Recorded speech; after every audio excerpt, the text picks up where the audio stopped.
ان مثل عیسی عند اللہ کمثل آدم، کہ عیسیٰ کی مثال، ان مثل عیسیٰ، عیسیٰ علیہ السلام کی اگزامپل، عند اللہ کمثل آدم،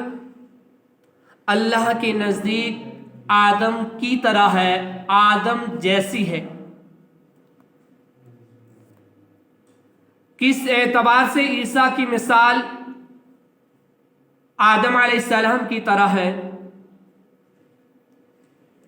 کہ اللہ نے عیسیٰ علیہ السلام کو بغیر والد کے پیدا فرمایا، آدم علیہ السلام کو بھی رب کائنات نے بغیر والدین کے پیدا فرمایا۔ عیسیٰ علیہ السلام کو آسمان دنیا پر اٹھایا گیا، آدم علیہ السلام کو آسمان دنیا یعنی جنت سے زمین پر بھیجا گیا۔ آدم پھر دنیا کے اندر کامیاب اور کامران ہو کر جنت کے اندر جائیں گے، عیسیٰ پھر آسمان دنیا سے کامیاب اور کامران ہو کر روئے زمین پر اتریں گے اور اپنی بقیہ زندگی کو روح زمین پر آ کر گزاریں گے۔ اس اعتبار سے اللہ نے فرمایا ان مثل عیسیٰ عند اللہ کمثل آدم، عیسیٰ کی مثال عند اللہ، اللہ کے نزدیک آدم جیسی ہے۔ خلقہ من تراب ثم قال له کن فیکون، خلقہ من تراب، اسے مٹی سے بنایا، اسے مٹی سے تخلیق کیا، اسے مٹی سے پیدا کیا۔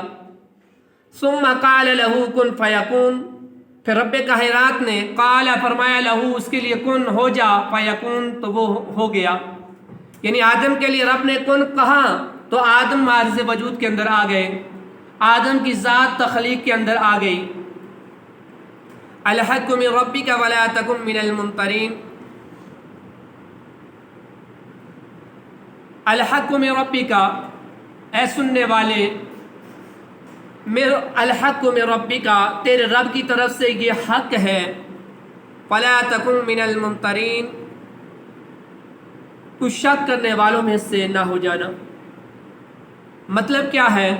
کہ جس طریقے سے اہل یہود نے حضرت عزیر علیہ السلام کو رب کا بیٹا مانا اور نصارہ نے حضرت عیسیٰ علیہ السلام کو اللہ کا بیٹا مانا، الہ مانا، تو اللہ نے واضح دلیل دے دی کہ عیسیٰ کی جو اگزامپل ہے، مثال ہے، وہ تو آدم کی طرح ہے۔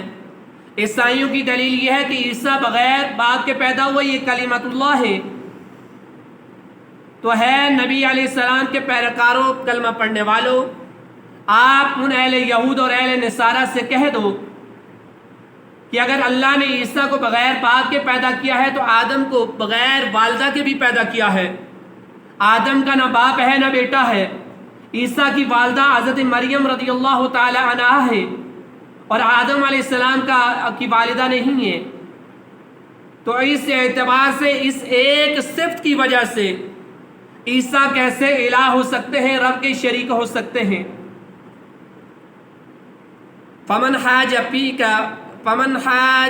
فيه من بعد ما جاءك من العلم فقل تعالوا ندعو أبناءنا وأبناءكم ونساءنا ونساءكم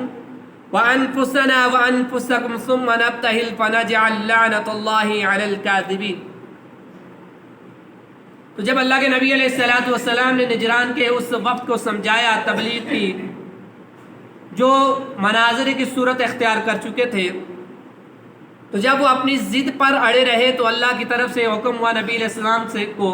کہ اے پیغمبر اسلام، آپ ان سے مباہلہ کر لیں اور یہ بھی اپنے بیٹوں کے ساتھ آئیں، اپنی بیٹیوں کے ساتھ آئیں، اپنی جانوں کے ساتھ آئیں، آپ بھی اپنی اولادوں کو، اپنے گھر والوں کو لے کر حاضر ہو جائیں۔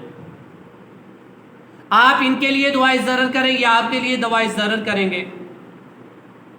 تو حق سامنے آ جائے گا۔ جب اہل یہود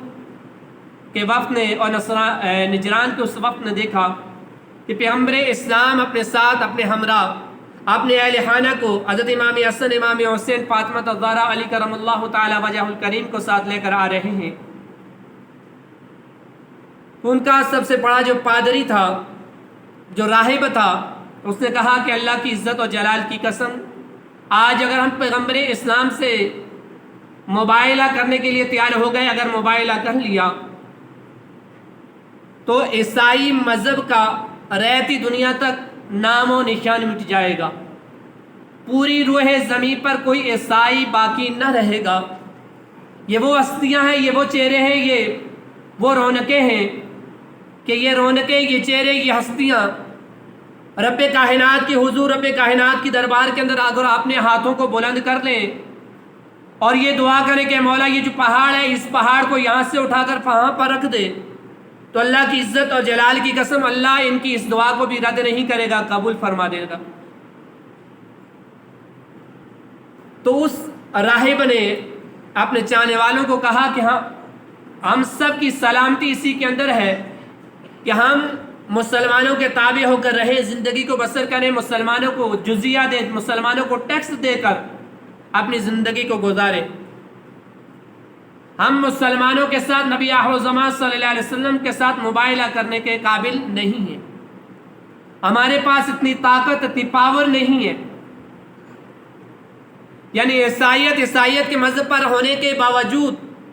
وہ یہ جانتے تھے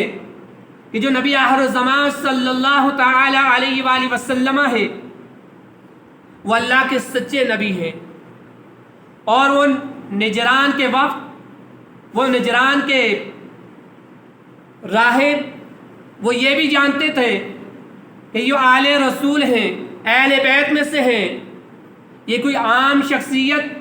یا عام گھرانے سے تعلق رکھنے والے نہیں ہیں. یہ وہ ہستیاں ہیں, یہ وہ ازوات ہیں کہ جو رب کے حضور اگر اپنے ہاتھوں کو بلند کر دیں تو رب پہاڑ کو بھی اپنی جگہ سے ہلا سکتا ہے.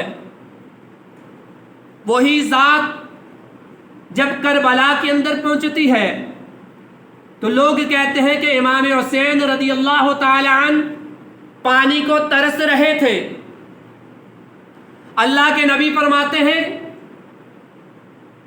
کہ اگر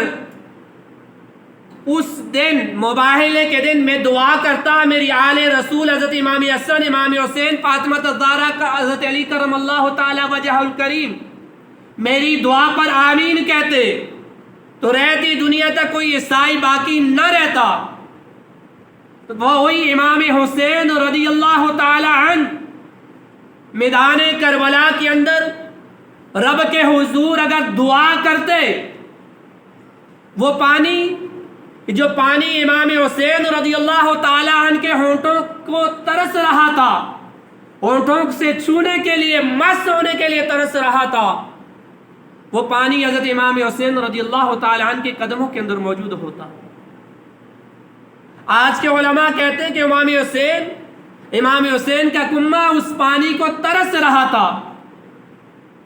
جو اہل ذوق, اہل نظر ہے وہ کہتے ہیں امام حسین پانی کو ترس نہیں رہے تھے, بلکہ وہ پانی اس چیز کو ترس رہا تھا کہ وہ امام حسین ہمیں اپنے لب سے لگا لیتے, اپنے ہونٹوں سے لگا لیتے. اہل بیت کا مقام اور مرتبہ انبیاء علیہم رضوان کے بعد سب سے افضل اور اعلیٰ مرتبہ اہل بیت کرم اللہ تعالی وجہ الکریم کا ہے. وہ شان, وہ عظمت اللہ رب العالمین نے اہل بیت کو اس دنیا کے اندر عطا فرمائی کہ ایسی عظمت, ایسی شان, ایسی رفعت کسی اور کو اللہ کے نبی اور اللہ رب العالمین نے نہیں عطا فرمائی. بلکہ آخری حجت الوداع کے موقع پر بھی اللہ رب العالمین نے امت مسلمہ کو جو 2 چیزیں سونپی تھی اور ساتھ میں یہ درس دیا تھا, اے میرے غلاموں, اے میرے کلمہ پڑھنے والوں, اگر میرے بعد آپ نے 2 چیزوں کو مضبوطی سے تھام لیا, 2 چیزوں کو مضبوطی سے پکڑ لیا, دنیا کی کوئی طاقت آپ کو صراط مستقیم سے بھٹکا نہیں سکتی. آپ کبھی بھی گمراہ نہیں ہو سکتے,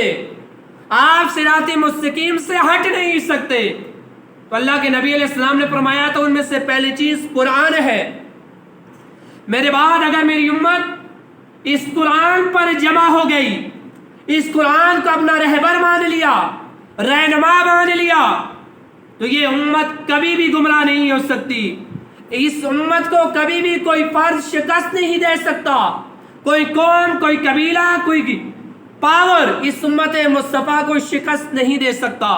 بشرط کہ یہ امت اس قرآن پر متفق ہو جائے، اس قرآن کو اپنا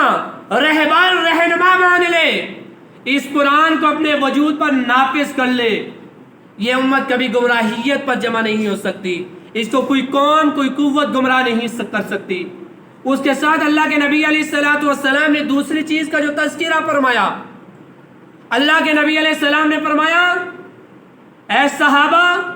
میں آپ کے پاس ایک قرآن چھوڑ کے جا رہا ہوں اور دوسری اپنی عطرت، اپنی اہل بیت چھوڑ کے جا رہا ہوں۔ میرے بعد میری اہل بیت کا دامن بھی مضبوطی کے ساتھ تھامے رکھنا، اور اس قرآن کی تعلیم اور تربیت کو بھی مضبوطی کے ساتھ تھامے رکھنا۔ یہ قرآن اور اہل بیت نہ قرآن کو چھوڑ سکتے ہیں، نہ اہل بیت کو چھوڑ سکتے ہیں۔ جو لوگ قرآن کو تو پکڑتے ہیں، اہل بیت کا اپنے سینوں کے اندر بغض اور عناد رکھتے ہیں، وہ لوگ بھی ہدایت نہیں پا سکتے۔ اور جو لوگ اہل بیت سے محبت، عقیدت کا وعدہ کرتے ہیں، دم بھرتے ہیں اور قرآن سے روگردانی کرتے ہیں، قرآن کے احکام کو پس پشت ڈالتے ہیں، وہ لوگ بھی ہدایت نہیں پا سکتے، وہ لوگ بھی دنیا کے اندر کامیاب نہیں ہو سکتے، کامران نہیں ہو سکتے، وہ لوگ عظمت کی زندگی بسر نہیں کر سکتے۔ یہ قرآن اور اہل بیت، ان کو مضبوطی کے ساتھ تھامنا لازم اور ملزوم کی حیثیت رکھتا ہے۔ جو لوگ صراط مستقیم کے مسافر بننا چاہتے ہیں، اللہ کے نبی علیہ السلام نے ان لوگوں کو نصاب دے دیا، وہ اگر اس نصاب کو آپ نے سامنے رکھ کر اس نصاب کے عامل بن جائیں، اس نصاب کو اپنے اعمال کے اندر، اپنے حوال کے اندر، اپنے کردار کے اندر شامل کر دیں، وہ لوگ کامیاب لوگ ہیں، وہ لوگ اولئک ھم المفلحون کے درجے کے اندر ہیں، وہی لوگ متقی لوگ ہیں، وہی لوگ پرہیزگار لوگ ہیں۔ اور جو دو ان چیزوں کو چھوڑ دیں وہ لوگ گمراہ لوگ ہیں۔ جو قرآن کو بھی چھوڑ دے، محبت اہل بیت کو بھی چھوڑ دے، وہ لوگ دنیا کے اندر بھی کامیاب نہیں ہو سکتے اور آخرت کے اندر بھی کامیاب نہیں ہو سکتے۔ اسی لیے اللہ کے نبی علیہ الصلوۃ والسلام نے فرمایا بھی تھا کہ جس نے میرے اہل بیت سے محبت کی وہ مسلمان ہو کر اس دنیا سے جائے گا، اور جو میری اہل سے محبت کرتا ہوا مرے گا وہ شہادت کی موت مرے گا، اور جو ومن مات علی حب آل بیت بغض آل محمد صلی اللہ علیہ وسلم مات کافرا، اللہ کے نبی نے فرمایا کہ جو میری اہل بیت سے بغض کرتا ہوا مرے گا، عناد کرتا ہوا مرے گا، مات کافرا، وہ کافر مرے گا۔ اللہ کے نبی علیہ الصلوۃ والسلام نے یہ واضح پیغام دے دیا کہ قرآن کو بھی مضبوطی کے ساتھ تھامے رکھنا اور میری اہل بیت کو بھی مضبوطی کے ساتھ تھامے رکھنا۔ اللہ رب العالمین کی پاک مقدس بارگاہ میں دعا کرتے ہیں، رب کائنات ہمیں اہل بیت سے بھی سچی پکی محبت عطا فرمائے، اور قرآن کے احکام کو سن کر اس کے احکام کو اپنی زندگیوں کے اوپر بھی نافذ کرنے کی توفیق رفیق مرحمت عطا فرمائے۔